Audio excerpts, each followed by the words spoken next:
इस न्यूज के प्रायोजक हैं श्री निरंजनम टीवीएस, बिलासपुर रोड, मुंगेली। सतनाम पंथ के लोगों द्वारा बाबा गुरु घासीदास जी के जन्म दिवस के अवसर पर 18 दिसंबर से जयंती कार्यक्रम का आयोजन किया जाता है।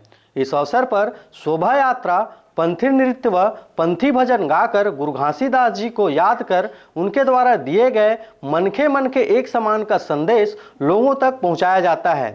पूरे दिसंबर महीने चलने वाले जयंती कार्यक्रम में गांव से लेकर शहरों में पंथी कार्यक्रम व विभिन्न आयोजन किए जाते हैं।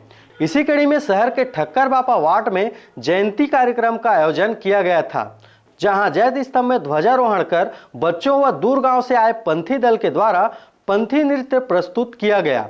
वहीं बड़ी संख्या में लोग उपस्थित होकर कार्यक्रम का आनंद लिए।